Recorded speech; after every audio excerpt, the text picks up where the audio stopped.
Peggy 18.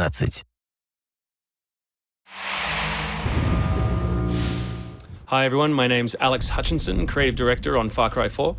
I'm Mark Thompson, I'm the Narrative Director on Far Cry 4. Nice to meet you. Nice to meet you as well, and welcome to Karat, our new fictional location.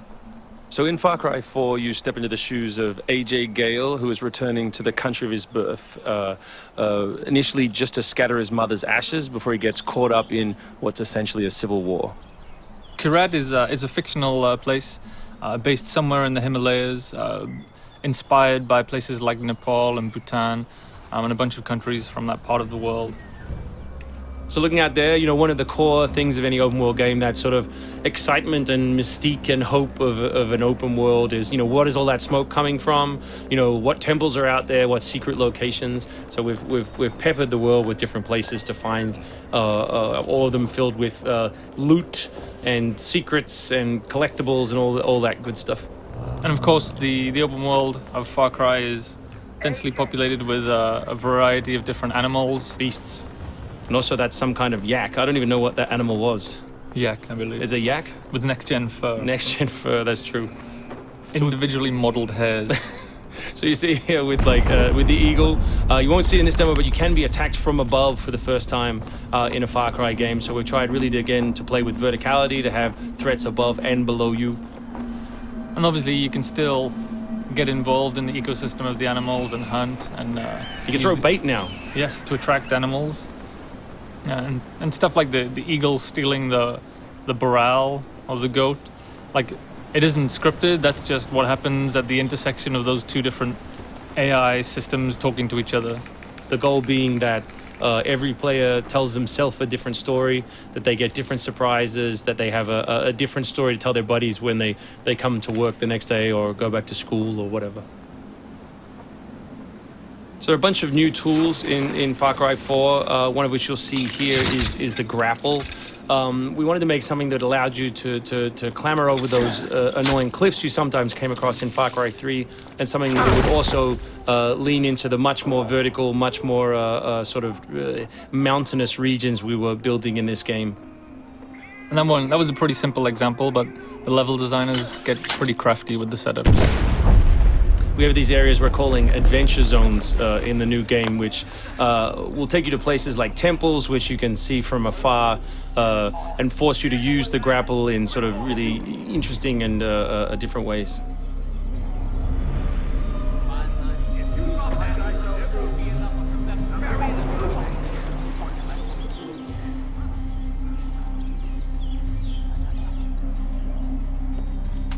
The auto crossbow is a new stealth weapon that we've introduced for Far Cry 4. It adds a little more versatility than the bow did in Far Cry 3. Obviously it sacrifices the long range for rapid fire, but it's still a super useful stealth weapon. So this is one of my favorite bits. This if you look down when you're meleeing in the new game, you kick. So you can do all kinds of fun setups such as that. Kicking things is hilarious. I expect people around the world to be kicking rocks, explosive barrels, dead bodies, come November.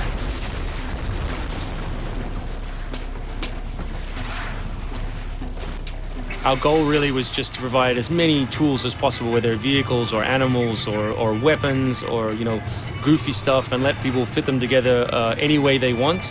Yeah, and we've snuck a few features in that fans of Far Cry 3 I think are going to be surprised by. Drive and shoot. Yes. So drive and shoot, obviously it's a bit frustrating to be chasing someone forever and have to sort of drive in front of them, pull over and wait for them to get out. So now in the vehicles you can drive and shoot with any one-handed weapon. And you can also do driving takedowns from any vehicle, which I really like. So this idea of leaping from your vehicle into another vehicle, do horrible things to them, boot them out the side, and then continue on your merry way. You can now deliver death without even leaving your seat. So wingsuit is still here, and it's really cool, as you see. And actually, when the space became more vertical, it actually became more fun. The mountainous environment means that there's a lot more wingsuiting to be found. And hopefully you won't get it before the middle of the game. You will. Hopefully you will get it before the middle of the game. That's the current plan. But we are many months away from watching you guys abuse us online. Means that there's a lot more wingsuiting to be found. And hopefully you won't get it before the middle of the game. So here you'll get a look at elephants. Elephants are awesome. Probably my favorite animal in the game. Weaponized in many different ways. You can drive them into a rage, watch them smash the other characters in the world, or you can clamber on top of one and drive it through the gate yourself. My favorite animal is the human animal. It's very Far Cry 2 of you, Mark. It's the Shark of Darkness. So co-op is a massive part of the new game. It's one of our big ways of opening up the open world and letting you play any way you want. So basically, when you ask your buddy to join, all the solo missions turn off, and you're left with all of the open world toy, the outposts, the fortresses, the towers, all the quests to play any way you want.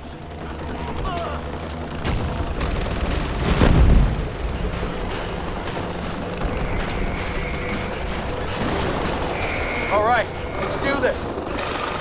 What do you think of the Buzzer, Mark, which is a small one-man helicopter? It's very red.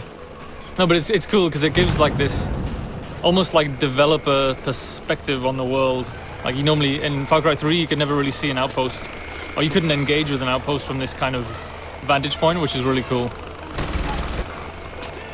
So the outposts from Far Cry 3 were like the template for the fortresses. They're kind of like bigger, better, more badass version of the outpost to More badass. to paraphrase Cliffy B. Badassitude. So imagine charging that vehicle, atop the elephant as opposed to just watching it happen. We spent a lot of money on that feature. A lot of money. Perhaps we could have put that in a video. Very expensive. So thanks everyone for watching. We really appreciate your time, and we look forward to showing you a whole lot more gameplay in the coming months. The game ships, of course, November 18th worldwide on PS3, PS4, Xbox 360, Xbox One, and PC.